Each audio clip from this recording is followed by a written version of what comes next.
She disappeared on the night he was going to propose. Victor Carbone woke up alone. No note, no goodbye, just a diamond ring on his pillow and an empty apartment. The most powerful mafia boss in New York had been abandoned by the only woman who ever saw him as more than a monster. For 5 years, he searched. For 5 years, he found nothing. He convinced himself she was dead. He buried his heart and became colder than ever. Then fate played its cruelest trick. A random bakery, a familiar face, and a little boy who looked up at him with eyes that could only belong to one bloodline, his own. Victor Carbone just discovered he's a father, but the woman he loves is terrified of him. And the secret behind why she ran? It will expose a betrayal so close to home, it could destroy everything he's built. Someone in his own family wanted this child to never exist. This story will remind you that real power isn't about money or control. It's about having someone worth fighting for. And sometimes, the people who hurt us the most are the ones we trusted the most. But forgiveness and love can rebuild what betrayal destroyed.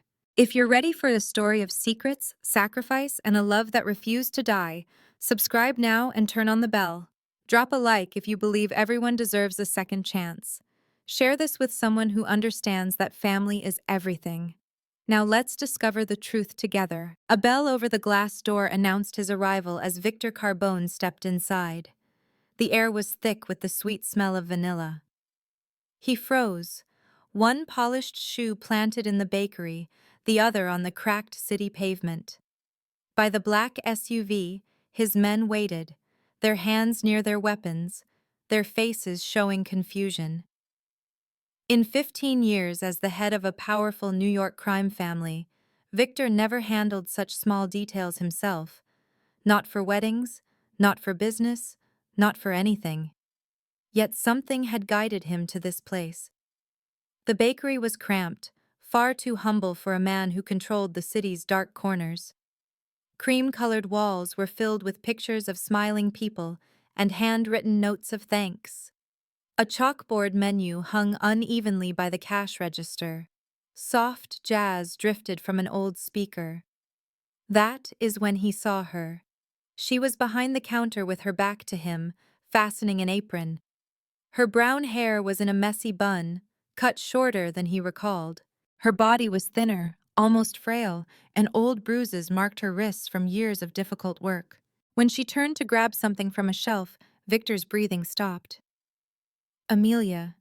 She had not seen him. She was humming a quiet tune, focused entirely on arranging pastries inside the glass case. Victor's grip on the door handle grew tighter, his knuckles turning pale. 5 years. 5 years had passed since she disappeared from his world without a reason, without a goodbye. He had woken up to a vacant apartment, only a diamond ring left on his pillow. He knew he should leave. He should get back into the vehicle and have Marco handle the wedding cake. But his feet were stuck to the floor. Then Amelia looked up. Their eyes locked across the small room. Victor saw all the color drain from her face. A small notepad fell from her hand, making a soft noise on the counter. For a few seconds, no one moved. No one breathed. Before he could find his voice, before the shock in his throat could form a word, a child's voice called out from a back room. Little footsteps echoed on the old wooden floor, and a small boy ran through the doorway behind the counter. He was holding a crayon drawing in his small hand. "Mommy. Mommy," I finished. The boy looked to be about 4 years old. He had on a worn blue shirt with a dinosaur on it. His brown hair was a mess, but his eyes made Victor's world spin. They were gray, cold, and sharp. They were his own eyes. The child stopped when he saw the stranger in his mother's shop. He moved closer to Amelia, hiding behind her leg, suddenly shy. He peeked out at Victor with a curious look that was a perfect reflection of Victor's own. Victor Carbone, the most feared mafia boss in the city, the man who ordered death without a second thought, stood motionless in a tiny bakery.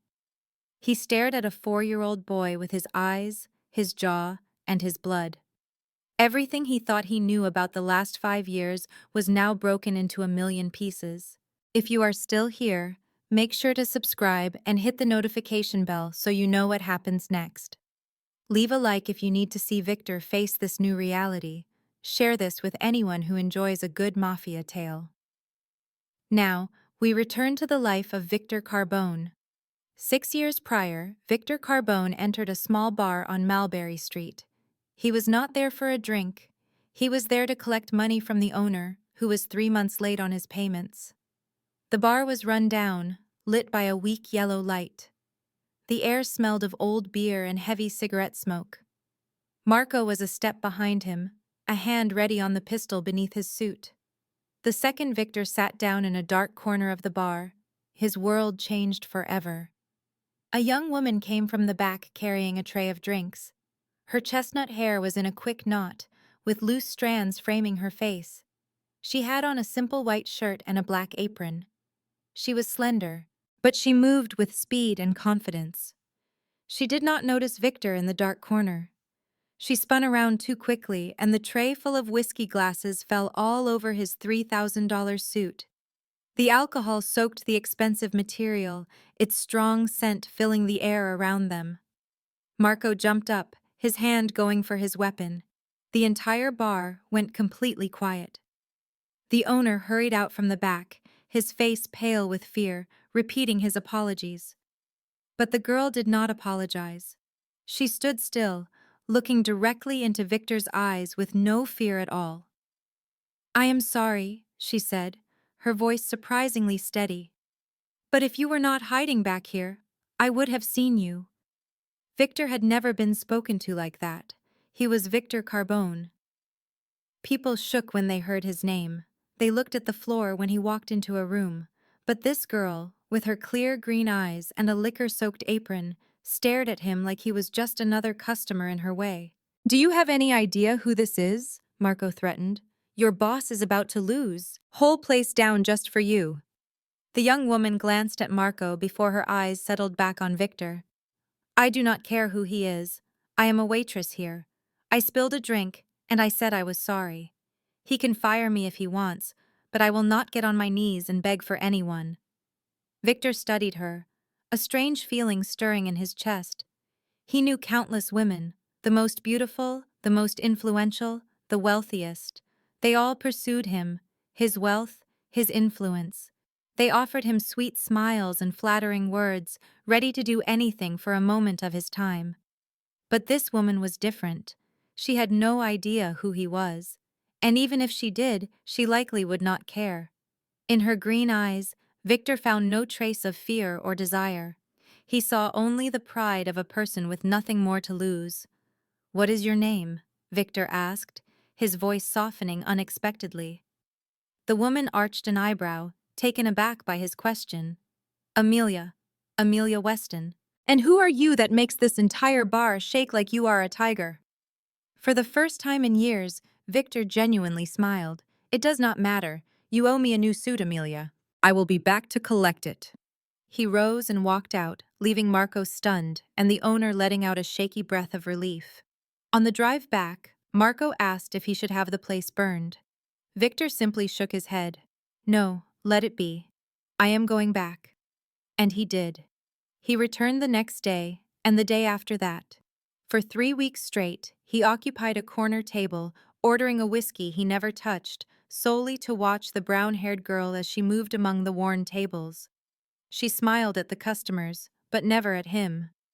Amelia Weston had no idea the man in the corner was the most feared mafia boss in New York. She only knew he stared at her with a peculiar expression that made her uneasy.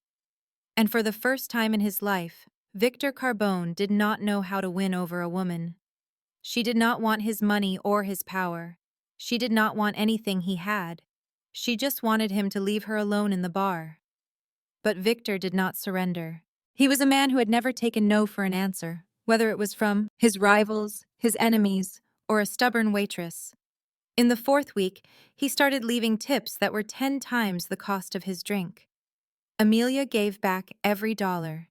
The next week, he had flowers delivered to the bar. Amelia gave them away to the customers. In the 6th week, he purchased the entire building and forgave the old owner's debt, just to make sure Amelia would not lose her job for rejecting him. When Amelia learned what he had done, she confronted him after her shift. Her green eyes were bright with anger. "Do you think you can just buy me?" she asked, her voice shaking with rage. "Do you believe that just because you have money, I will fall for you like all the others? I know who you are now, Victor Carbone. Everyone around here knows you are a killer. You are a mafia boss, the darkness that everyone fears. I would rather have nothing than be involved with you." For the first time, Victor stood there with no words. He was used to being feared, hated, or used by people. He was not used to a woman looking him in the eye and telling him she would rather die than accept his help. That night, Victor could not rest. He sat in his massive penthouse with a view of New York City, thinking about the girl with the green eyes and the strong spirit. He thought about what she said, and he knew she was right. He was a killer. He was darkness itself. He did not deserve someone as pure as Amelia Weston. But Victor Carbone did not know how to let things go. He only knew how to fight for what he wanted. He stopped the flowers, the large tips, and all the big gestures. Instead, he just came to the bar each night. He sat in his corner, ordered his whiskey, and he would read a book. He did not look at Amelia. He did not speak to her. He just sat there quietly, as if he belonged. A month went by like this. Amelia started to get curious. She would sneak looks at him when she thought he was not looking. She saw him reading books about history and art. She saw him smile as an old couple danced to a slow jazz song. She saw him put money in the charity box near the door every single night. His visits. She started to see another side of Victor Carbone. Not the cold-blooded mafia leader people spoke of in whispers, but a lonely man trying to show he was more than just darkness. On a rainy evening, with the bar nearly deserted, Amelia sat down in the chair across from Victor. She remained silent, simply looking at him. Victor met her gaze. They sat that way for 10 minutes without a word. Then Amelia asked, her voice a soft whisper, "Why will you not give up?" Victor shut his book and looked straight into her green eyes. "Because I had never met someone who made me want to be a better person. Not before I met you." They talked that night until the bar closed. Victor spoke of a childhood without a father, of a distant mother, and of being forced into the criminal world as a teenager. Amelia told him about the orphanage, the years of mistreatment, and her dream of opening a small bakery. They came from two separate worlds, but they both carried invisible scars. Their love affair began that evening. It was secret, risky, and forbidden. Victor found a small apartment in Brooklyn, far from his criminal empire and prying eyes. They would meet there late at night, when the city was quiet. Amelia showed Victor how to bake, and Victor taught Amelia to dance. They shared laughter and tears. They loved each other as if there were no tomorrow. A year went by like a fleeting dream. Then one winter night, with snow falling gently outside, Victor got down on one knee before Amelia, holding a diamond ring. He wanted to marry her. He wanted her to be his wife for the whole world to see, regardless of the fallout. Amelia wept and nodded as the ring slid onto her finger. They were unaware that their happiness was being observed. They did not know that darkness was waiting just beyond the door of their small apartment. And they had no idea that the most powerful woman in the Carbone family knew everything. She would never permit her son to marry a nameless orphan. Catherine Carbone allowed nothing to occur in her domain without her knowledge. She had eyes and ears everywhere, in every New York neighborhood and every shadowed corner of the underworld. When her son began staying out late, when he began smiling without cause, when his look softened in a way she had never witnessed, she knew something was amiss. She had Victor followed. The reports she received left her breathless with fury. Her son, the heir to the Carbone dynasty, New York's most powerful mafia leader, was in love with a waitress from a rundown bar. She stared at the candid photos. Victor and Amelia walking in a park. Victor kissing Amelia on the forehead outside a small apartment. Victor on one knee, proposing with a diamond ring. She hurled her wineglass against the floor, sending shards flying. This was an insult. It was a disgrace to the entire Carbone name. Catherine immediately launched an investigation into Amelia Weston. A thick file appeared on her desk within 48 hours. She read every page, her disgust growing with each one. Amelia Weston, born in a city hospital in Queens. Her mother was a drug-addicted prostitute, her father was unknown. Her mother died from an overdose when Amelia was just 3 years old. She was placed in St. Mary Orphanage, where she remained for the next 15 years. The records indicated abuse by an administrator, with scars on her back as evidence. She left the orphanage at 18 with absolutely nothing. She had no education, no relatives, and no prospects. She took any job she could find to get by, from washing dishes and scrubbing floors to waiting tables and cleaning toilets. She was a nobody. She was worthless. And her son wanted to make this girl his wife. Catherine stood at the window, gazing down at the city with eyes as cold as ice. She had dedicated her life to building this empire.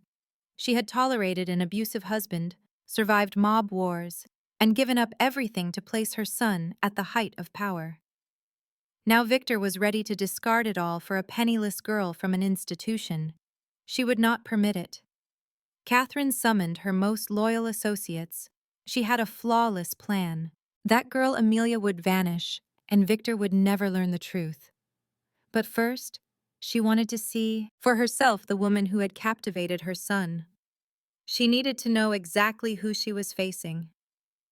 A week later, Catherine walked into the bar where Amelia worked. She was dressed in a sophisticated black gown and an expensive pearl necklace, entering the modest establishment like a queen visiting a slum. Amelia was cleaning a table when Catherine took a seat. She looked up and offered a polite smile, the kind she gave all her patrons. "Can I get you something?" Catherine scanned her from head to toe with undisguised scorn. She saw the diamond ring on Amelia's finger, the one her son had given her, and rage flared within her. "You are Amelia Weston," Catherine declared. It was not a question. "The orphan from St. Mary. Your mother was a streetwalker. Your father was a nobody. You have nothing, you are nothing, and you believe you are worthy of my son." Amelia stood motionless, the color draining from her face. She knew the woman immediately.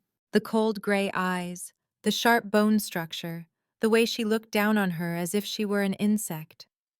This was Victor's mother, Catherine Carbone, the most powerful woman in the New York underworld.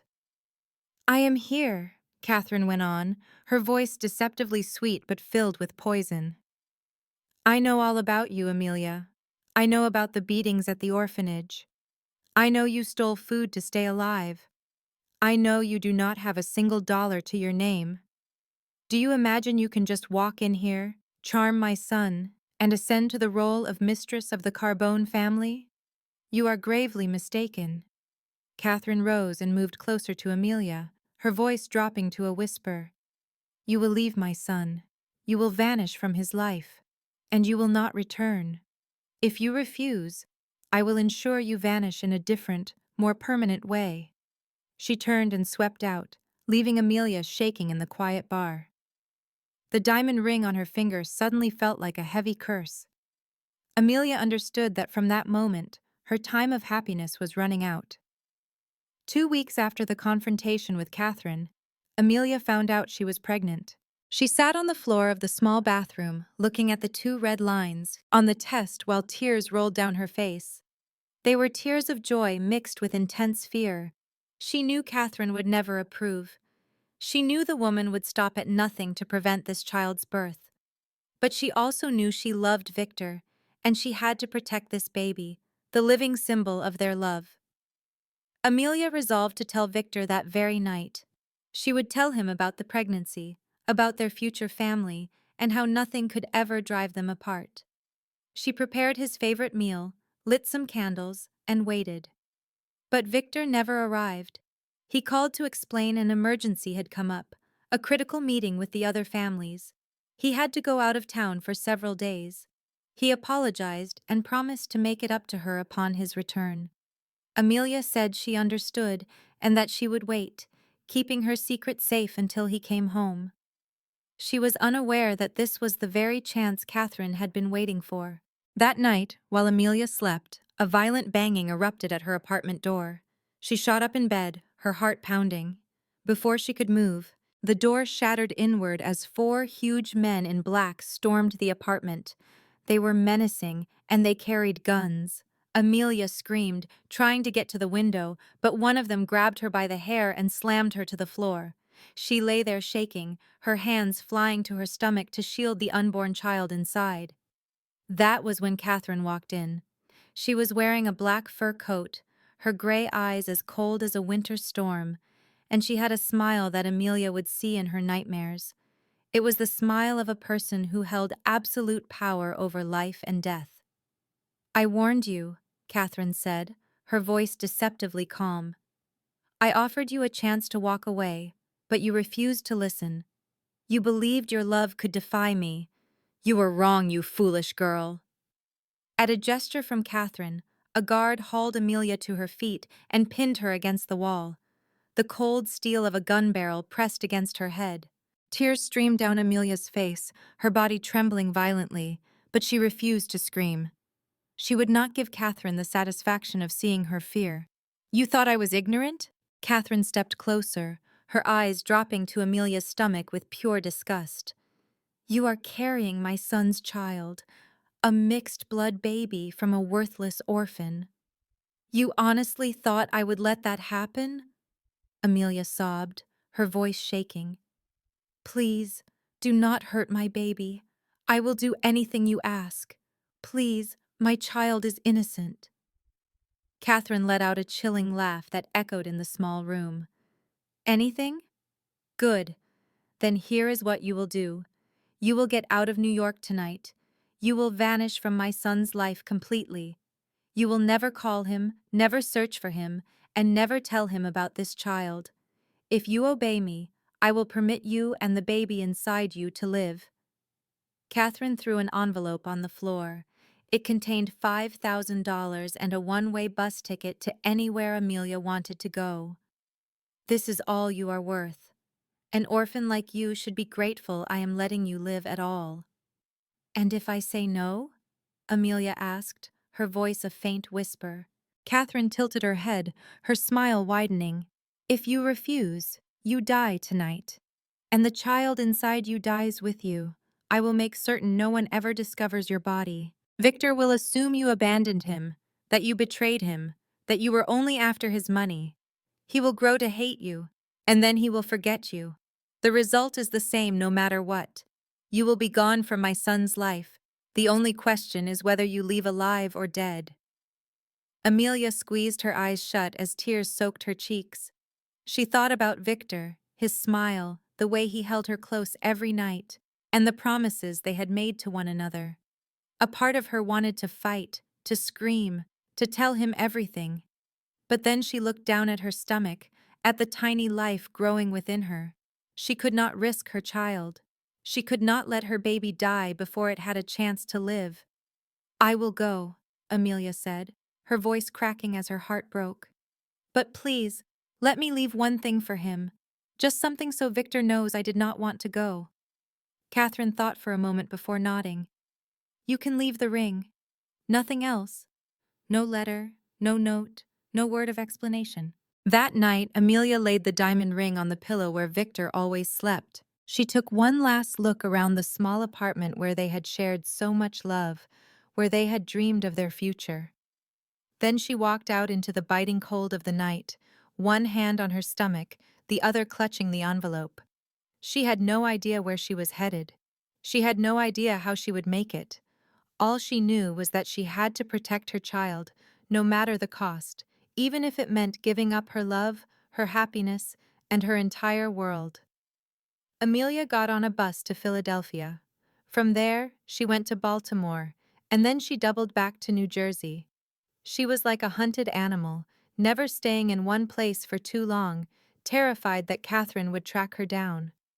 The $5,000 ran out in 2 months. She found a cheap room in a rough part of Brooklyn, far from anywhere Victor would be.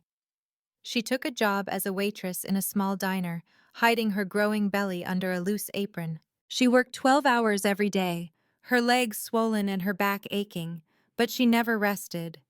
A day off meant a day with no money for food. At night, she would lie in her damp small room with a hand on her stomach, talking to her unborn child. She told the baby about his father, about a man with gray eyes and a smile that was rare but incredibly gentle. She promised her child that no matter what, her love would be enough for the both of them.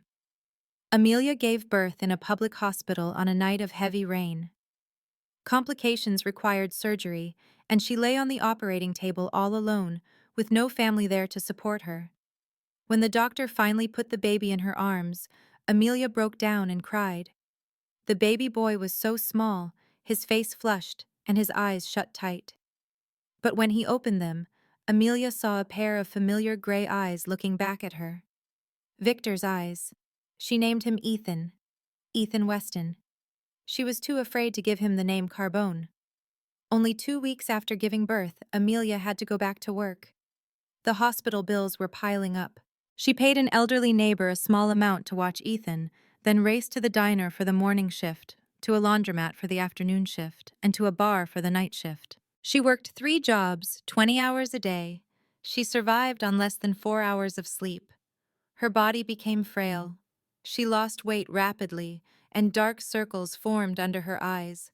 But every single time she looked at Ethan, she found the will to keep going. When Ethan turned 2, the landlord started to bother her. He would come to her door late at night, suggesting other ways she could pay the rent if she was short on cash. Amelia refused, so he threw her and her son out onto the street in the dead of winter. She carried Ethan through the freezing cold, with nowhere to go. That was the night she found Father Thomas. The old priest of St. Michael's Church saw the mother and child huddled by the church doors and brought them inside. He let them stay in a small room behind the church for free, only asking that Amelia help clean when she was able. Father Thomas never asked about her past. He did not judge her or pity her. He just helped them, a quiet, guardian saint. But fate was not done with Amelia. When Ethan was 3, he started having chest pains and difficulty breathing. His lips would turn blue. Doctors told her he had a congenital heart defect. They said he needed emergency surgery or he would not survive. The operation would cost $150,000, a sum Amelia could not possibly earn in her lifetime. Desperate, she borrowed money from loan sharks, knowing the interest rates would destroy her. She used the money for Ethan's medication, just trying to buy him more time while she prayed for a miracle. With the little she had left, she opened a small bakery in a poor neighborhood, hoping for some extra income. Customers were rare, but it was all she had. 5 years. For 5 years, Amelia lived through a nightmare. For 5 years, she worked herself to the point of collapse, cried herself to sleep, and watched her son get weaker while she could do nothing to stop it. For 5 years, she held on to her secret about Victor, the Carbone family, and the diamond ring she left behind. Every night for 5 years, she prayed not for herself but for Ethan, or she begged God to let her son live, to let him be healthy, to let him have a future. Then, on a completely normal afternoon, the bell on the bakery door chimed softly, and Victor Carbone walked in. 5 years of hiding, 5 years of running, 5 years of secrets all came crashing down the moment his gray eyes met hers. Back in the present, after seeing her in the bakery that afternoon, Victor was unable to think about anything else. He sat in his car and told Marco to just drive around the city while his mind raced with 1,000 questions. That boy was his son. He knew it with absolute certainty. The gray eyes, the shape of his face, the way he tilted his head when he was curious. It was all a reflection of him. But why did Amelia never tell him? Why did she hide his son from him for 5 years? Why did she just disappear without a single word? At precisely 7 in the evening, Victor was at the back door of the bakery, just as Amelia had instructed. He was alone. No Marco, no bodyguards, no weapon. For the first time in 15 years, he stood on a Brooklyn street with no protection. He did not care, he just wanted answers. Amelia opened the door with a face carved from ice. She said nothing, just moved aside to let him pass. When Victor stepped inside, his heart seized at the sight of where his son lived. The entire room was smaller than the master bathroom in his penthouse. A single bed was shoved against one wall, its sheets worn but clean. A corner was dedicated to a small pile of cheap plastic toys, their colors faded from use. The walls were a gallery of crayon drawings, filled with stick figures, houses, and smiling suns. One picture showed a large person next to a small one, with crooked letters spelling out "Mommy and me." There was no father in any of the drawings. Victor stood frozen in the center of the room, a sharp pain twisting in his chest. His own son, the heir to the Carbone fortune, was living in this tiny space. He played with used toys while Victor slept in a mansion worth millions and traveled in armored vehicles. "Where is Ethan?" Victor asked, his voice strained. "He's asleep in the back." Amelia crossed her arms, keeping her distance as if his touch might burn her. She was exhausted from a long day of work and had no energy for a fight, but she knew this moment was unavoidable. Victor spun to face her, his gray eyes blazing with intensity. "Explain. Why did you leave me? Why did you hide my son from me? Do you have any idea how long I searched for you? I hired private investigators. I offered massive rewards. I turned this entire city upside down, and you were right here in Brooklyn, not even 20 minutes from my home." Amelia let out a bitter laugh that sounded like breaking glass. "You searched for me. You actually searched. Or did you simply listen to what your mother told you? That I was a liar? That I took money and ran?" Victor froze completely. "My mother? Do not act like you are innocent, Victor." Amelia's voice trembled as 5 years of buried anger finally erupted. "Did you think I wanted to leave? Did you think I wanted to have our baby alone in some charity hospital? Do you think I enjoyed working 3 jobs a day, getting harassed, being evicted, and watching my son get sick while I had no money to help him? What is wrong with Ethan?" Victor demanded, his voice cracking with sudden, overwhelming fear. "He has a congenital heart defect," Amelia said, and every word was a razor. "Do you know?" Her question was a knife twisting in Victor's gut. "He needs surgery, and it costs $150,000. I have taken money from loan sharks. I have sold my own blood. I have done everything imaginable just to afford his medication. Every single day I wake up terrified that Ethan will not see the next one. And where were you? You were busy picking out wedding cakes with another woman." Victor felt the world crumble beneath his feet. His son had a life-threatening heart condition. His son could die, and for 5 years he knew nothing. He had known absolutely nothing. "Why did you not tell me?" Victor pleaded, his voice breaking. "Why did you not call me or write a letter? Why did you do nothing to let me know?" Amelia stared at him, her green eyes a storm of agony and rage. "Because your mother held a gun to my head. She told me if I ever tried to contact you again, she would murder both me and my child." Victor stood there, as if he had been struck by lightning. The entire room fell silent. His own mother. His mother had done this. "No." The word was a faint whisper. "That cannot be true. My mother would never do that." Amelia cut him off, her tone as cold as a grave. "She showed up at our apartment with 4 bodyguards. She pressed the barrel of a gun against my temple.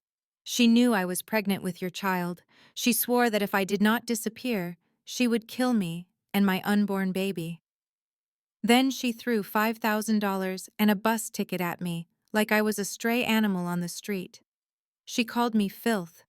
She said I was not worthy of carrying a child with the Carbone name. But you know the most painful part, Victor? She was right about one thing. She said you would never pick me over your family. And for 5 years, I have asked myself that same question every single day. If I had told you the truth, would you have protected me? Or would you have believed your mother, just like you always did?"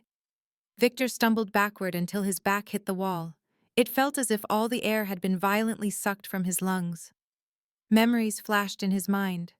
The day he came home to an empty apartment, the diamond ring sitting alone on the pillow, the crushing pain in his chest, and then his mother arrived. She held him and told him that Amelia had just used him for his money. She said to forget her and focus on his duty to the family. He believed her. He had believed every single word. He had to believe her because he could not accept that Amelia would just leave him for no reason. He needed an explanation to endure the agony, and his mother gave him one. A complete lie. "I searched for you," Victor said, his voice shaking uncontrollably. "For the first 2 years, I never stopped looking. I hired the best people. I spent millions of dollars, but they found nothing." "That is because your mother paid them more to find nothing," Amelia answered, her voice dripping with bitterness. "How do you think I lived right here in Brooklyn while no one ever found me? It is because Catherine Carbone controls this entire city. She knew exactly where I was for all 5 years. She just chose not to tell you." Victor slid down the wall until he was crumpled on the floor. His legs could no longer support his weight. He sat there, hands clutching his head. The most feared mafia boss in New York looked like a small boy who had been betrayed by the one person he trusted most in the world. "5 years," he whispered. "For 5 years, I hated you. For 5 years, I thought you were the one who betrayed me. For 5 years, I tried and failed to get you out of my head, and the entire time, my son was growing up without me, with a heart defect, living in a place like this, while I was in a mansion worth millions, completely unaware that he even existed." Amelia looked at him, and for the first time in 5 long years, she did not see a ruthless crime lord. She saw the man she once loved, the man who had proposed to her in the snow, falling apart right in front of her. She felt an urge to go to him, to comfort him like she used to. But 5 years of pain and hardship had constructed a wall between them that was too high to climb. "Does Ethan know who I am?" Victor asked, looking up, his gray eyes swimming in pain. "Does he know that I am his father?" Amelia slowly shook her head. "He asks me about his dad every day. Every morning when I drop him off at school, he sees the other kids with their fathers and asks me where his daddy is. I never know what to tell him. I just say that his daddy is very far away and cannot come home yet. He draws pictures for me constantly, and he always leaves a space open next to us, as if he is saving a spot for someone else." Tears streamed down Victor's face. He had not cried in 15 years, but now he wept. He cried for the 5 years that were stolen from him. He cried for the son who had to grow up without a father. He cried for the woman he loved, who had been forced to suffer all alone. He cried for the treachery of his own mother, the woman who had destroyed his family and condemned him to live in a prison of lies. Just then, the bedroom door creaked open. Ethan stood in the doorway, rubbing his sleepy eyes and holding a well-loved teddy bear. "Mommy," I heard crying. Amelia quickly went to him, dropping to her knees. "It is all right, my love. Mommy just has a visitor. You should go back to bed." But Ethan's gaze had already found Victor on the floor. His eyes grew wide with recognition. "It is the man from the bakery," Ethan said, his voice soft with sleep, but full of curiosity. "Who are you? Why are you crying? Are you sad?" "When I get sad, my mommy hugs me, and it makes me feel better. Do you want me to give you a hug?" Victor stared at the 4-year-old boy, the boy with gray eyes that were a perfect copy of his own, the boy who was offering him comfort with pure, childish innocence. And his heart, which had been hardened by a lifetime of violence and blood, shattered into a million pieces. Victor finally left the apartment near midnight, long after Amelia had settled Ethan back into bed. He did not say goodbye. He just gave her one last look filled with a world of pain and promised that he would be back. He needed time. He needed his own proof. He had to be absolutely sure that every word Amelia spoke was true before he confronted his mother. In the car, Victor called Marco. His voice was as cold and hard as steel, completely drained of any emotion. Get to the penthouse now. Bring your most trusted men. We have work to do. An hour later, Marco and 3 of Victor's most loyal soldiers were in his office. They watched their boss with a growing sense of dread. They had never seen him like this before. His eyes were red, his jaw was locked tight, and his entire body radiated a calm fury that was far more frightening than any outburst of rage. "I have an investigation for you," Victor said, his voice dangerously flat, like the quiet before a hurricane. "5 years ago, the night Amelia vanished, someone visited our apartment. I need to know who it was, what vehicle they used, what they did, and what was said. Check every security camera, find any witness. I want everything. And I need the medical records for a child. His name is Ethan Weston, 4 years old, and he lives in Brooklyn." Marco nodded once, not daring to ask a question. He understood this was a time for silence and obedience. 24 hours later, Marco came back carrying a briefcase. His face was pale, and his hands trembled slightly as he placed it on Victor's desk. "Boss," he said, his voice hoarse, "I found it all. But you are not going to like what you see." Victor opened the case. The first item was a printed image from a security camera at the building where he and Amelia used to live. The picture was low quality, but it was clear enough to identify a familiar black limousine parked on the street at 11 o'clock at night. It was his mother's car, on the exact night Amelia disappeared. The next document was a sworn statement from the building's doorman, who had since retired to Florida. Marco had found him and convinced him to speak. The man confirmed that 4 men in dark suits escorted an older woman into the building. They went to Victor and Amelia's floor, stayed for about 30 minutes, and then left. The woman had paid him a large sum of money to forget he ever saw them. Then he read the report from the investigators he hired 5 years ago. Marco had checked their finances and found the truth. A huge payment from Catherine Carbone's private account was sent just 2 days after Victor hired them. They were paid to fail. They were paid to report that Amelia had simply disappeared. Victor's hands shook as he turned each page, a vein throbbing in his temple. Every word Amelia had told him was true. His own mother had planned it all. She had chased away the woman he loved and concealed the existence of his son. She paid people to make sure he would never find them. For 5 years. For 5 years, his mother had watched him hurt, had offered him comfort, and had lied to his face, knowing exactly where Amelia was. She knew his son was living with nothing. Marco spoke again. "There is something else, boss." He handed Victor a medical folder. The boy's health records. Victor opened it, and his blood ran cold. Ethan Weston, age 4. He was diagnosed with congenital heart disease at age 3. The diagnosis was a ventricular septal defect that needed surgery right away. Without it, the prognosis was grim. His heart would fail over time. His life expectancy was less than 2 years. The surgery would cost $150,000. The payment status was marked unpaid. The boy was on a waiting list. Victor's gaze fell to the physician's notes. The patient's mother had asked to delay the surgery multiple times because she could not afford it. The child was on medication to control his symptoms, but it was not a permanent fix. Surgery was urgently recommended within the next 6 months to prevent severe complications. He snapped the file shut and closed his eyes. His son was dying. His son could die while he had hundreds of millions of dollars in the bank, completely unaware the boy even existed. Amelia had been fighting all alone to save their child, taking money from loan sharks, selling her own blood, doing anything she could, while he was picking out wedding cakes with another woman. Victor rose and went to the window, staring down at the lights of New York City. Somewhere in that city, in a tiny apartment behind a bakery, his son was sleeping with a failing heart. And in a lavish mansion in Manhattan, his mother was sleeping soundly, having no idea that every secret she kept was about to be exposed. The following morning, Victor drove to his mother's estate on the Upper East Side. He did not call ahead. He did not bring his security team. He carried only a briefcase full of proof.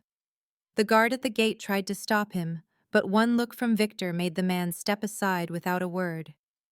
Victor walked into the mansion and went directly to the breakfast room. Catherine was there, sipping her tea like she did every morning.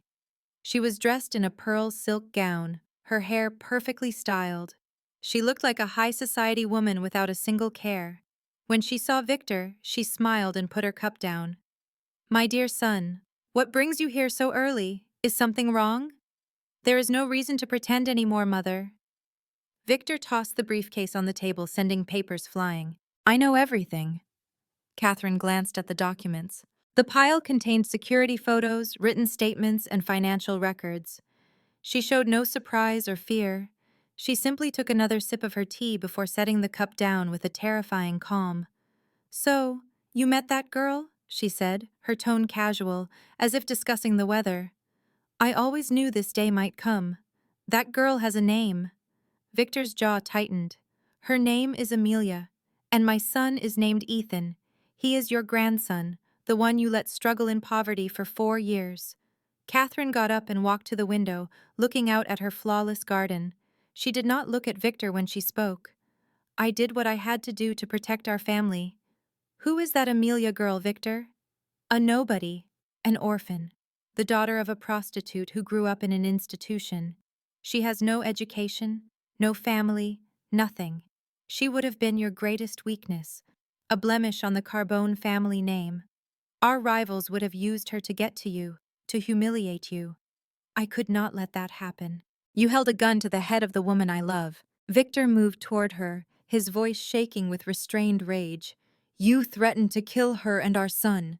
You forced her to leave when she was pregnant. You knew for 5 years that I had a son, and you said nothing." Catherine turned, her gray eyes as cold as ice. "And I would do it again," she said, with no hint of remorse.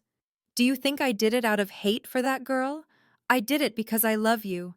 I have spent my entire life building this empire for you. I will not allow some worthless orphan to tear it all down." "Worthless?" Victor laughed, a harsh, broken sound. "She raised my son alone for 4 years. She worked 3 jobs, took money from criminals, and sold her blood for his heart medicine. She is stronger than anyone you know. And you? You are a coward. You used money and guns to threaten a helpless pregnant woman. You call that protecting the family? Choose your next words carefully, Victor." Catherine's voice grew sharp. "I am still your mother. You do not have the right to talk to me that way." "You gave up that right when you sent Amelia away," Victor answered, his voice strangely calm. "I will never forgive you for what you did. Never." Catherine narrowed her eyes, observing her son. She could see he was serious. She saw the determination in his eyes, but she was not a woman who gave up. "What will you do?" she asked, her voice cold. "I will end my engagement to Alexandra. I will break the alliance with the Benedetti family." "Do you have any idea what that means?" "Don Benedetti will not accept that insult. He will declare war on us. You will lose half of our allies, half of our territory. You will make the Carbone family a target for all our enemies." "And why?" "For a nameless orphan and her bastard son." "That bastard son is your grandson," Victor said, his voice hard as iron. "That boy has Carbone blood. I will not let my son grow up without a father like I did. I will break the engagement. I will bring Amelia and Ethan to live with me. And if Don Benedetti wants a war, then he will get one." Catherine stared at Victor. For the first time, she saw something new in his eyes. Defiance. The son who had always done as she asked was now standing against her for a woman. "If you do this," she said slowly, "you will be on your own. I will not protect you from what comes next. I will not support you when it all falls apart. You will lose me, Victor." "I lost you 5 years ago," Victor said as he turned to leave. "I just did not realize it until today." He left the mansion and did not look back. Behind him, Catherine stood at the window, her gray eyes filled with calculation. She was not a person who accepted defeat. If Victor refused to listen, she would find another way. She picked up her phone and made a call. When the person on the other end answered, her voice was like ice. I have some information you might find useful. It is about Victor Carbone and his weakness. After the fight with Catherine, Victor did not go back to his penthouse. He drove directly to Amelia's bakery and stood outside for a long time before he finally knocked. When Amelia opened the door, she saw him standing there. His eyes were tired but full of resolve. "I want to see my son," he said. "Please, Amelia, just give me a chance." Amelia stared at him for a quiet moment, then she moved out of the doorway. After that day, Victor started visiting Ethan every day. He did not show up with a motorcade of armored cars and bodyguards. He drove a normal car, parked a few blocks away, and walked to the bakery like any other man. At first, Ethan was timid. He would hide behind his mother's legs and just stare at the stranger. But Victor was patient. He sat on the floor to be at the boy's level and asked if Ethan wanted to watch him draw. He drew a dinosaur that was so terrible Ethan started laughing, and the tension between them started to fade. The next day, Victor brought a box of new crayons. Not the cheap ones Ethan was used to, but a premium set with 72 different colors. Ethan looked at the box like it was a great treasure, his eyes bright. "Uncle Victor, there is a gold one!" he yelled, holding up the sparkling crayon. "Mommy, look!" "It is gold, like the sun." Victor watched his son examine the box with pure joy. A warmth filled his chest, a feeling he had not experienced in his 15 years as a Mafia boss. On the third day, he came with a big teddy bear. The fourth day, he brought a puzzle.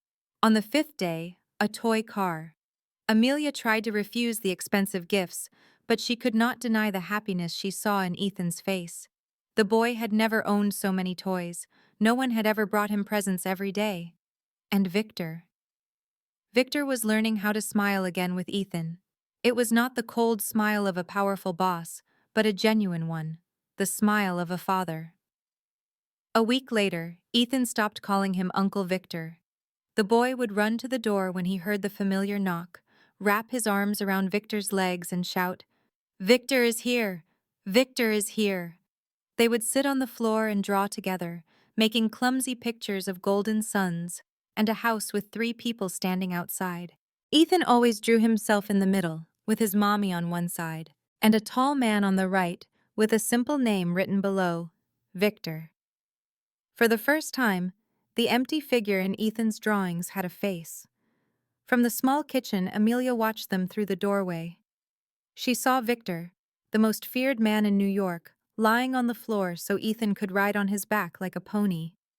She watched him fake a fall just to hear Ethan's delighted laugh. She saw him gently wipe her son's runny nose, his movements clumsy but incredibly tender. And her heart, which had been frozen solid by 5 years of hardship, began to thaw. One evening, long after Ethan was asleep, Victor sat at the little dining table while Amelia washed dishes. "Does he know that I am his father?" he asked, his voice a near whisper. Amelia paused but did not turn. "He knows a man comes to see him every day, and that man loves him. For now, that is enough. We will tell him when the time is right." Victor nodded, though she could not see him. "I have spoken with the hospital," he said. "The best surgeons in the city will operate on Ethan. I have covered all the expenses. He is going to be well, Amelia. I promise you." Amelia went completely still, her shoulders shaking. She refused to turn, not wanting Victor to see the tears on her cheeks. For 5 years, she had struggled alone. For 5 years, she had gone to sleep every night, terrified her son would not wake up. Now, in just 1 week, Victor accomplished what she could not in 4 years. She despised herself for feeling grateful. She hated that her heart was softening toward him. But she could not stop it. Every time she saw Victor holding Ethan, every time she heard her son's laughter fill their tiny apartment, she remembered why she fell in love with this man, and she was terrified she was falling in love with him all over again. 2 weeks after Victor started his daily visits, everything seemed to be improving.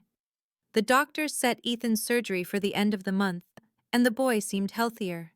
But fate is rarely kind to those who have already suffered too much. That afternoon, Ethan was drawing at the bakery when he suddenly stopped. his face growing pale. "Mommy, my chest hurts," he whispered, clutching his shirt with a small hand. "I cannot breathe." Amelia rushed to him. Her own heart felt like it stopped when she saw the blue tinge on Ethan's lips. The boy collapsed to the floor. His eyes were squeezed shut as his body began to shake. Amelia screamed and fumbled for her phone to call an ambulance, her hands trembling too badly to press the numbers. She pulled her son into her arms, feeling his heart beating like a trapped bird against his ribs. "Ethan, look at me," she cried, her voice cracking. "You need to breathe. Do not leave me. Please do not leave Mommy." The ambulance came in 10 minutes. To Amelia, it felt like a lifetime. They placed Ethan on a stretcher, fitted an oxygen mask over his face, and raced against the clock. Amelia sat in the ambulance, holding her son's hand, watching the erratic lines on the heart monitor. With her other hand, she called Victor, her voice broken by choked sobs. "Ethan. Hospital. Heart." Victor needed nothing more. He was in a meeting with his top men when Amelia called. He shot to his feet, knocking over furniture as he ran from the room like a wild man. He jumped into his car and slammed his foot on the gas, tearing through New York's crowded streets as if the law did not apply to him. Red lights, angry horns, shouts from pedestrians, he heard none of it. He only heard Amelia's shattered voice in his head and saw the image of Ethan on the floor. 20 minutes. Victor drove from Manhattan to Brooklyn in 20 minutes, breaking every speed record and at least a dozen laws. He abandoned his car at the emergency entrance, not even bothering to lock it, and stormed inside like a beast. He shoved people out of his way, shouting Ethan's name until a nurse finally led him to the intensive care unit. Amelia stood outside the closed doors, her face a ghostly white, her tears falling endlessly. When she saw Victor, she fell into his arms, her body shaking uncontrollably. "He is in there," she sobbed. His heart stopped in the ambulance. They had to shock him to get it started again. "Victor, he cannot die. He cannot." Victor held Amelia tightly, feeling her tremble like a leaf in a hurricane. He had no words. He had no plan. For the first time, the most powerful man in New York's underworld felt completely helpless. He could order a man's death without a second thought, could command a criminal empire, but he could do nothing to save his son on the other side of those doors. 2 hours later, a doctor emerged. "The boy is stable for now," he said, his voice exhausted but hopeful. "But his condition is critical. We have to operate immediately. We cannot wait. The cost will be extremely high, and the procedure is very risky." "Do it," Victor said without a moment of thought. "Whatever my son needs, whatever the price, I will pay it. Get the best surgeons, use the best equipment. I do not care what it costs. Just save my son." That night, after Ethan was moved to a private room, Victor sat by his bed. He did not leave for a single minute. He just sat there, holding Ethan's small hand, watching the weak rise and fall of his chest under the thin blanket. Wires and machines surrounded the little boy's body. The only sound was the steady beep of the heart monitor. Victor stared at his son's face, his eyes closed tightly, as silent tears streamed down his own cheeks. 4 years. For 4 years his son had lived, and he had never known.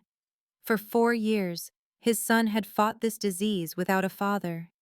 Now, he could lose his child before he even had the chance to say the words. For the first time in his 36 years, Victor Carbone prayed. He did not know how. He did not know what to say to a God he never believed in.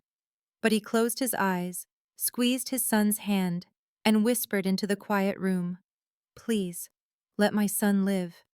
I will do anything.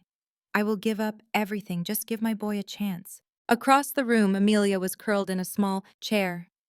She watched Victor pray over their son, and she knew, no matter what happened now, she was not alone anymore. While Victor kept his vigil at the hospital, Catherine Carbone sat in her study. She stared at a photograph her informant had sent her. It showed Victor holding Amelia outside the emergency room, his expression a mixture of terror and love. Catherine's jaw tightened. Her fingernails dug into her oak desk, leaving deep scratches in the wood. Her son had made his choice, and she had lost. But Catherine Carbone was not a woman who accepted defeat. She had warned Victor of the consequences, and he had ignored her. Now, she would show him precisely what those consequences were. She picked up her phone and dialed the number she had called the week before. A rough voice answered on the other end. "Mrs. Carbone, it is an honor." "I have the information you wanted, Tony," Catherine said, her voice like ice. "The location of the girl and the child. And I know when Victor will be away from the hospital." In an abandoned warehouse on the edge of New York, Tony Moreno smiled. He was the sworn enemy of the Carbone family. Victor had defeated him 5 years ago, stripping him of half his territory. He had been waiting for revenge ever since. Now, his enemy's own mother was serving it to him on a platter. "What do you want for this information?" he asked, knowing Catherine would not betray her son for free. "I want the girl Amelia to disappear forever," Catherine replied, her voice steady. "But do not harm the child. He is a Carbone." Tony laughed, a harsh sound that echoed in the empty space. "Of course, Mrs. Carbone. I will handle the girl for you." But it was a lie. Tony Moreno wanted more than just Amelia. He wanted Victor on his knees. He wanted to see the proudest man in New York beg for the lives of the people he loved. The child was the perfect tool. After hanging up with Catherine, Tony called his men. He assembled 12 of his most trusted enforcers, men who killed on command. He laid a map of Brooklyn on the table, pointing to Amelia's bakery, the hospital where Ethan was recovering, and the roads Victor often took. "Victor Carbone has a weakness," he announced, his finger tapping the map. "That weakness is a woman and her son. We will take them both. When Victor begs for their return, he will give us everything we want. The Eastern Territory, his entire operational network, and perhaps his own life." His men responded with dark laughter that filled the room. They had been waiting for this moment for years. The plan was meticulous. They would strike after Ethan was released, just when Victor thought the danger had passed, and his guard was down. At the hospital, Victor was completely unaware of the gathering storm. He was sitting at Ethan's bedside, watching his son recover from a successful operation. The doctor advised several days for stabilization, and Victor had guards posted at the door. He did not know that the greatest threat was not on the streets. The true danger was his own mother, waiting in her grand mansion for news of his ruin. Catherine stared out her window, her gray eyes cold and empty of regret. She told herself this was for the good of the Carbone family, for the honor of their name. But she knew the real reason deep inside. She was doing this because she could not stand losing control over her son. Her motives were pride and a need for power. It was the cruelty of a mother who never knew love. Her betrayal was about to set off a chain of events more terrible than even she could imagine. 5 days after his surgery, Ethan was sent home from the hospital. The boy was still frail but much improved. His gray eyes shone with excitement at the idea of going home. Victor wanted them to return to his mansion, which had the best security system and guards on duty 24 hours a day. But Amelia said no. She wanted to go back to the bakery, a place Ethan knew, a place he felt secure. She refused to let her son be drawn so quickly into Victor's world. Victor reluctantly agreed but demanded 2 bodyguards be stationed outside the bakery. Amelia accepted, which gave him a small sense of peace. He did not realize it would be their final moment of calm before the chaos began. That evening, Victor had to leave for an emergency. The police had raided one of his warehouses, and he was needed to handle the situation. He kissed Ethan's forehead while the boy slept and promised Amelia he would return as soon as possible. He had no idea the raid was a setup. It was designed to pull him away from the bakery at the precise moment Tony required. 2 hours after Victor departed, the bodyguards outside the bakery were neutralized without a sound. Suppressed rounds struck their heads before they could reach for their guns. Amelia was in the kitchen reading when she heard an odd sound from the front of the shop. She got up to investigate and felt her heart stop when the door was kicked from its hinges. 4 men in black stormed inside, their faces hidden and weapons raised. Amelia did not scream. She spun around and sprinted for the back room where Ethan slept. A mother's instinct was more powerful than any fear. She had to save her son. She had to get him away, but her attackers were quicker. One man seized her by the hair, throwing her to the ground. Amelia fought back, clawing and biting the hand that held her. She snatched a cast-iron skillet from the stove and swung it into another man's face. Blood sprayed as she fought like a cornered animal, protecting her young, fierce, and refusing to quit. But there were too many of them, and they were stronger. A hard punch to her temple made her stumble, and her vision went blurry. She tried to get up, but a kick to her stomach sent her back to the floor. They hit her and kicked her until she was still on the kitchen tiles, her face covered in blood. "Mommy!" Ethan's cry came from the back room. "Mommy, I am scared." Amelia tried to force her eyes open, tried to move toward his voice, but her body refused to obey. She could only lie there, helpless.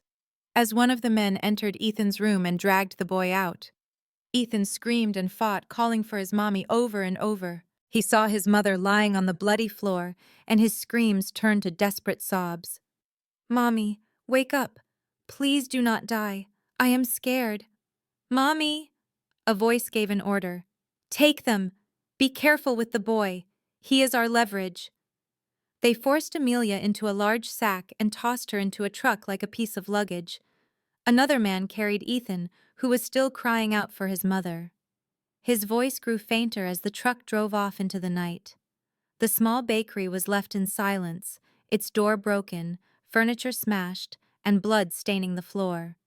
The two dead bodyguards were outside, their eyes open, staring at a sky without stars. Miles away, Victor Carbone was managing a fake police raid, unaware that his entire world had just been stolen from him. Victor arrived back at the bakery at 3 in the morning, after learning the raid was just a misunderstanding with local police. He had felt a deep unease all night, a feeling of dread tightening in his chest. When his car pulled up and he saw the shattered door and the bodies of his men on the sidewalk, his heart stopped beating. He burst from the car and ran inside, and everything fell apart. The bakery was destroyed. Tables and chairs were overturned. The kitchen floor was slick with blood. Amelia was gone. Ethan was gone. They were both gone. Victor fell to his knees, his hand touching a patch of drying blood, and a raw scream erupted from deep inside him. It was the sound of a wounded beast, of a man who had lost everything in an instant. Marco rushed in, his face turning pale at the scene. He had never seen his boss like this, kneeling in the wreckage with his shoulders shaking. "Boss, your phone," Marco said quietly. "You have a new message." Victor's hands trembled as he took the phone. The message was from an unknown number and had a video attached. He pressed play, and the sight turned his blood to ice.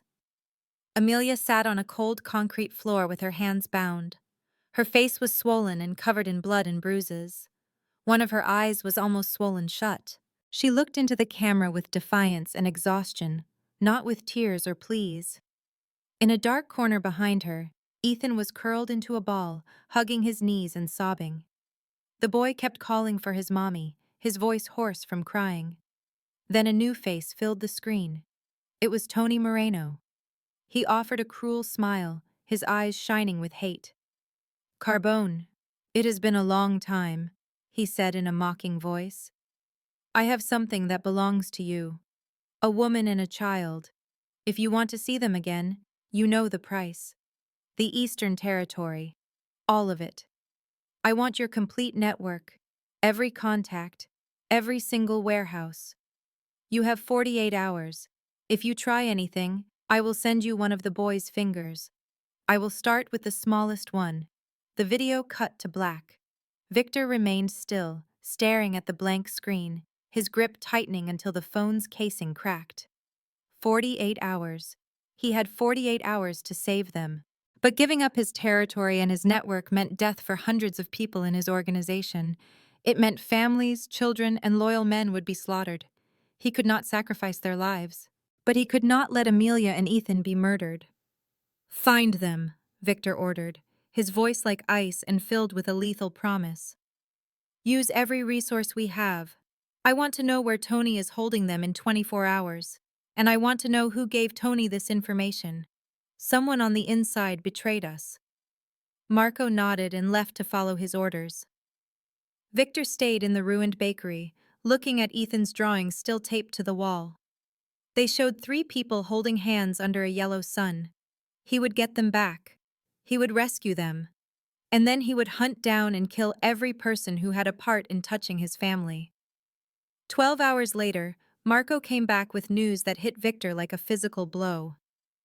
We tracked the calls to Tony Moreno's phone, Marco said, his voice hesitant. Boss, this is not what you want to hear. The calls came from your mother's mansion. There were 2 of them. One was 2 weeks ago, and the other was right before the kidnapping. Victor stood frozen, his face becoming a mask of stone. He remembered the fight with his mother, her cold warning that he would regret his choices. She had done this. His own mother sold her grandson and the woman he loved to a rival. She put Ethan's life in the hands of a murderer just to punish her son for his defiance. Is there more? Victor asked, his voice hollow. Marco swallowed hard. Our source inside Tony's crew says Catherine Carbone told Tony to only kill Amelia, not to harm Ethan. But Tony is not going to honor that deal. He plans to use them both to break you, and when he gets what he wants, he will kill them both. Victor shut his eyes and took a long, steadying breath. When he opened them again, his gaze was as cold as a grave. Find Tony's location, he commanded, each word deliberate and final. Gather every man loyal to me. We are going to bring my family home, and after that, I am going to deal with my mother. 20 hours after he got the ransom video, Victor knew exactly where Tony was keeping Amelia and Ethan. It was an old warehouse on the edge of New Jersey, about an hour from the city. His informant confirmed Tony had about 15 armed men guarding the location. Every single one of them was a stone-cold killer. It did not matter. Victor would kill them all if he had to. At midnight, Victor's vehicles moved toward the warehouse. He had 20 men, the most loyal fighters in the Carbone family, all armed with heavy weapons and ready to die. But Victor led from the front. He would not hide. This was his family. This was his fight. They stopped about 500 meters away and moved forward in the darkness. Victor motioned for his men to spread out and surround the building. He checked his weapon, slid around into the chamber, and walked directly toward the main gate. There was no need for stealth. He wanted Tony to know he was coming. The first shot cracked through the night as a guard spotted him. The bullet tore through his suit jacket, grazing his shoulder, but Victor did not flinch. He fired back twice. The guard fell with a bullet in his head. Then, the night exploded with gunfire. The night exploded with the flash of gunfire. Screams and groans of wounded men echoed through the yard. Victor's men swarmed in from all sides, clashing with Tony's crew. Blood spilled and bodies fell, but Victor just kept moving forward. He pushed toward the main warehouse, dropping anyone who got in his way. A bullet tore through his left arm, soaking his sleeve in blood. But he felt nothing. The only pain he felt was the image of Amelia and Ethan trapped inside that building, terrified and waiting for him. Victor kicked the warehouse door off its hinges and entered with his gun raised. The inside was nearly pitch black, with only a few dim bulbs for light. He heard Ethan's crying from the end of a long corridor, and his heart clenched. He ran toward the sound, taking down 2 more men on his way, and then he saw them. Amelia was on the concrete floor, her hands still tied, her face streaked with dried blood. But her eyes were open and locked on him. Ethan was sobbing in the corner. But when the boy saw Victor, his eyes lit up. "Victor!" Ethan cried out. "Victor is here to save us!" As Victor moved toward them, a laugh from behind stopped him cold. "How sentimental, Carbone." Tony Moreno emerged from the darkness, his weapon leveled at Victor's head. The most ruthless mafia boss in New York has a soft spot. Who knew? Victor turned to meet his rival. Tony appeared more haggard than Victor recalled. his face a roadmap of scars from his life in the criminal world, but his eyes burned with the same wild cruelty. "Put the gun down," Tony commanded, "or the girl gets it first." He shifted his aim to Amelia, his finger tightening on the trigger. Victor glanced at Amelia, then at Ethan, and finally back at Tony. He let his weapon clatter to the ground and slowly raised his hands. "Fine," he said, his voice steady. "You have won." A triumphant smirk spread across Tony's face as he closed the distance. He never saw the blade Victor had concealed in his sleeve. The moment Tony was within reach, Victor moved like a viper. He slammed Tony's gun away as it fired, the bullet screaming past his ear. In the same motion, Victor unleashed the knife and plunged it deep, directly into Tony's gut. Tony shrieked and fell, still fumbling to shoot. Victor kicked the gun from his grasp, descended upon him, and began smashing his fists into his face, over and over. Blood splattered and bone crunched. But Victor was relentless. He continued his assault until Tony's features were a ruin, until the man beneath him was still. Victor then stood, breathing heavily, and stared down at the broken, unconscious man at his feet. "You touched what was mine," Victor stated, his voice like winter. "A quick end is too merciful for you." He nodded to Marco, who had just arrived. "Put him in a cell. I have other plans for him." Then Victor spun around and rushed to Amelia and Ethan. He sliced the bindings from Amelia's wrists and gathered her into his arms, feeling her whole frame shake against his. Ethan scrambled over, wrapping his arms around them both, his small body racked with sobs. They clung to one another in that warehouse, surrounded by bodies and the haze of gunpowder, and nothing else mattered. They were safe.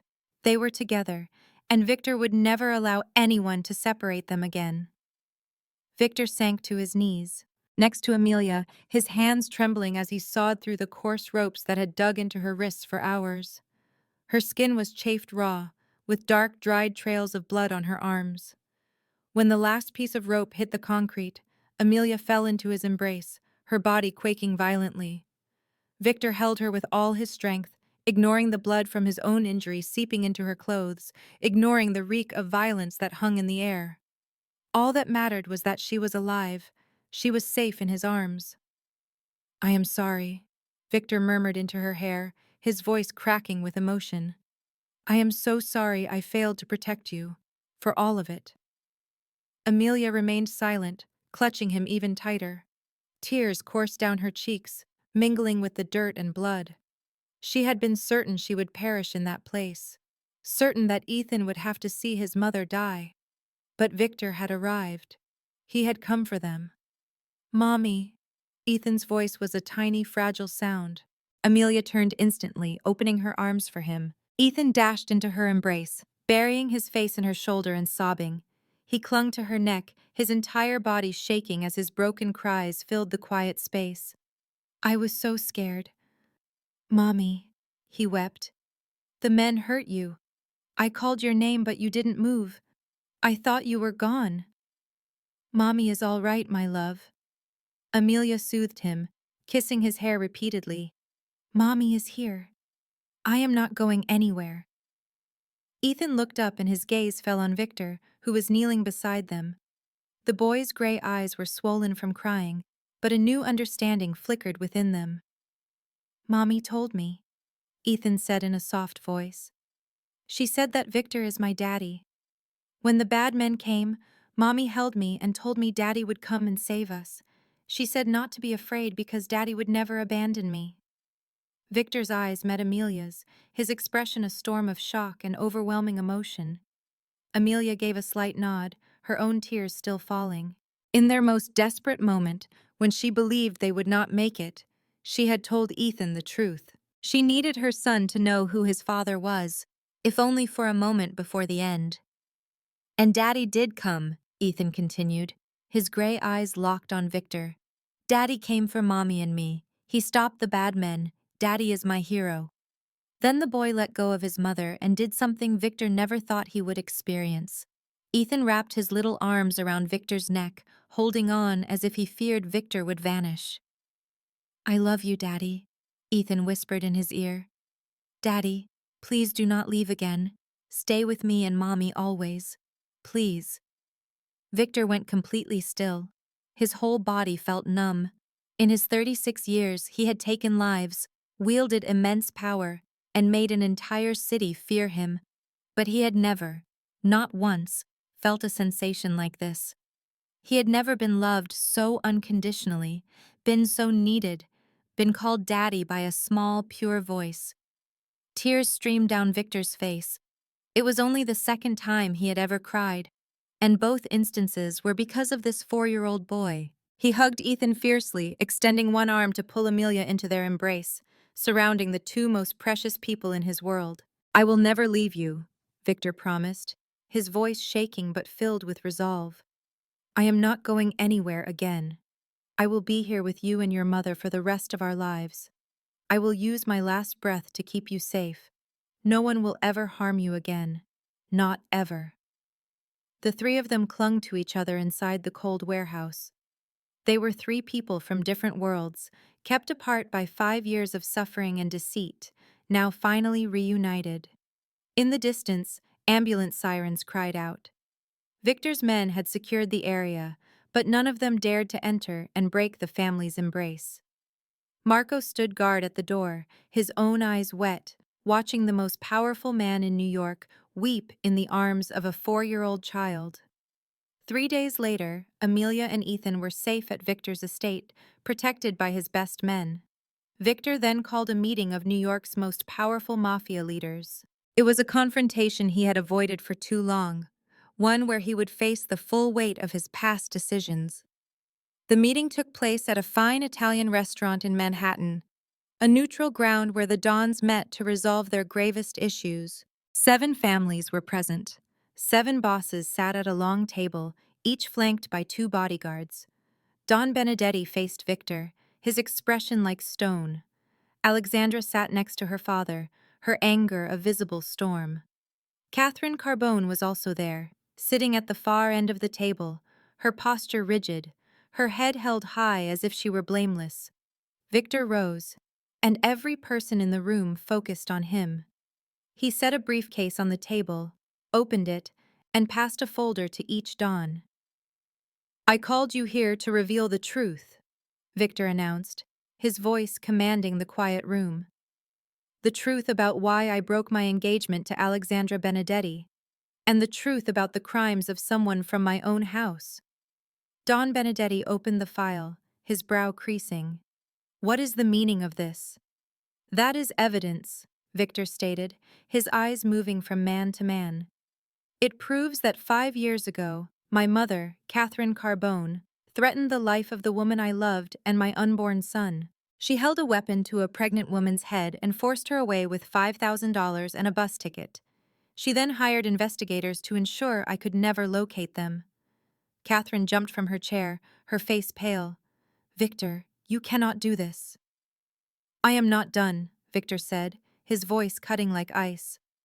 3 days ago, after I finally found my family, my mother committed an even greater betrayal. She gave the location of my son and his mother to Tony Moreno, a sworn enemy of the Carbone family. She delivered her own grandson into the hands of our enemy. A heavy silence filled the room. The Dons exchanged looks, their gazes on Catherine now cold and hostile. In their world, family was sacred. To betray your own blood for an enemy was the ultimate sin, a mark of shame that could never be erased. That is not true, Catherine shrieked, her face twisted in fury. That orphan girl made it all up. She manipulated my son. This is the recording of your phone call with Tony Moreno, Victor said, and played the audio. Catherine's voice echoed through the room, sharp and clear. I have some information you might find useful regarding Victor Carbone and his weakness. Catherine was frozen, every bit of color gone from her face. She could not escape it. It was her voice. They were her words. Her treachery was exposed before the 7 most influential men in the city. Don Benedetti shut the folder, his expression impossible to read. So you broke the engagement with my daughter for a bastard child, and some woman I have never met. I broke the engagement because my heart already belongs to someone else, Victor answered, his tone calm but unyielding. I am aware this could start a war between us, but I will not build my future on a foundation of lies. My son is entitled to a real family, not a political arrangement. Don Benedetti remained quiet for a long time, tapping his fingers on the table. Alexandra started to object, but her father silenced her with a look. You are a bold man, Don Benedetti said at last. You stand here and publicly shame my daughter, shattering an alliance that our families spent 2 years building. You are aware I could declare war this instant. I am aware, Victor confirmed, and I will face the outcome of my actions. But I ask you to consider what my mother did and see that I had no other path. Don Benedetti glanced at Catherine, then returned his gaze to Victor. He paused, then stood. There will be no war, he declared, his voice full of authority. Not because I pardon this insult, but because I do not align myself with those who betray their own kin. Catherine Carbone has broken our most sacred law. The alliance is over, but there will be no bloodshed. However, Victor, you now owe me a debt. Someday I will come to collect. He left the room, followed by Alexandra, who never once looked back at Victor. The other Dons departed one by one, each giving Victor a nod of new respect.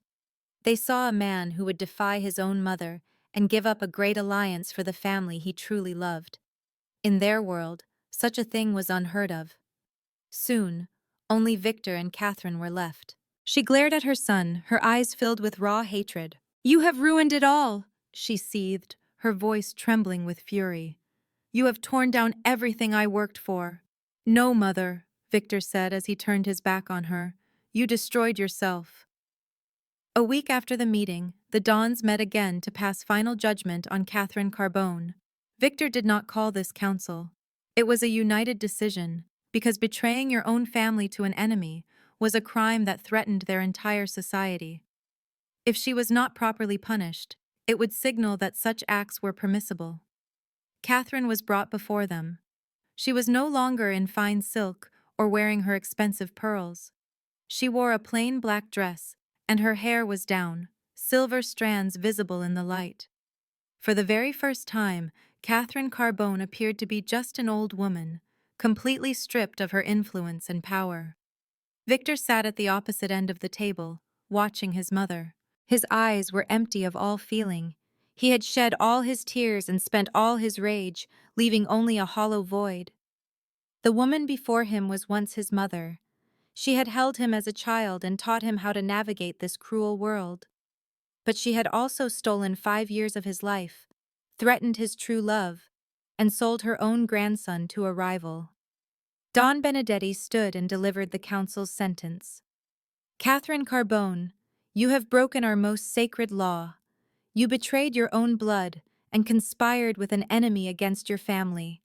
The council has decided you will lose all power and position in the Carbone family. You will be exiled to a remote location to live out your remaining years alone.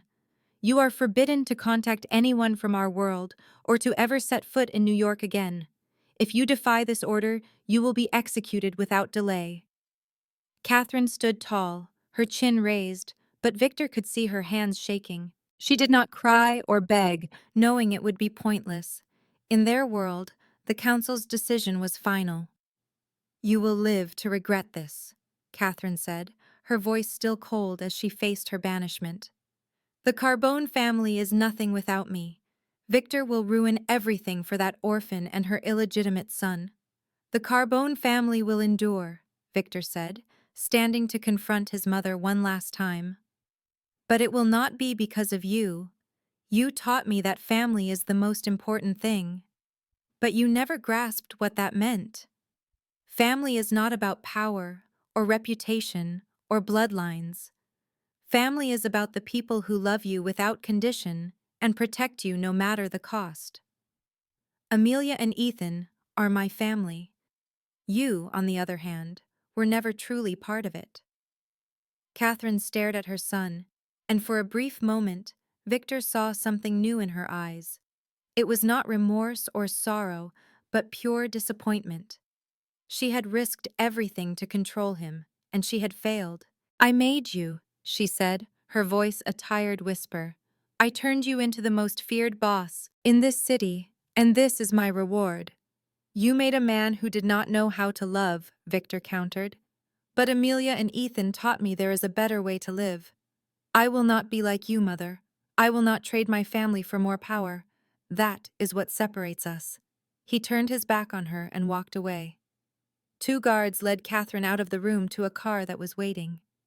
It would take her to a small house in the countryside, hundreds of miles away from New York, where she would spend the rest of her life in isolation.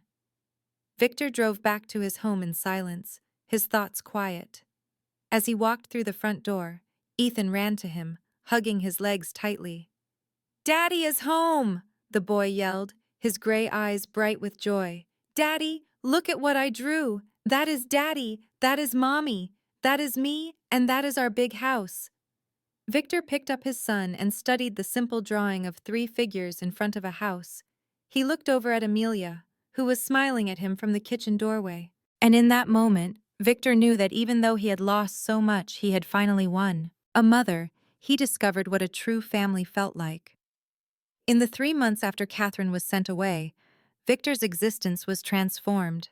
He still commanded the Carbone Empire, but he no longer dedicated 18 hours a day to his work.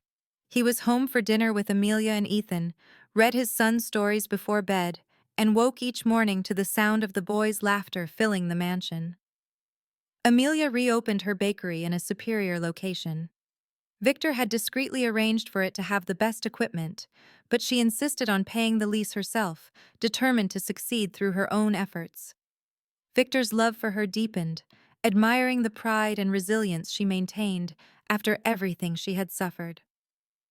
One autumn evening, as golden leaves carpeted the garden and Ethan slept soundly upstairs, Victor guided Amelia onto the balcony. He got down on one knee, presenting a red velvet box. Within it lay a diamond ring. Not the one from 5 years ago, but a new, simpler design that held far greater significance. "6 years ago, I asked you a question, but I never got the chance to fulfill my promise," Victor said, his voice unsteady.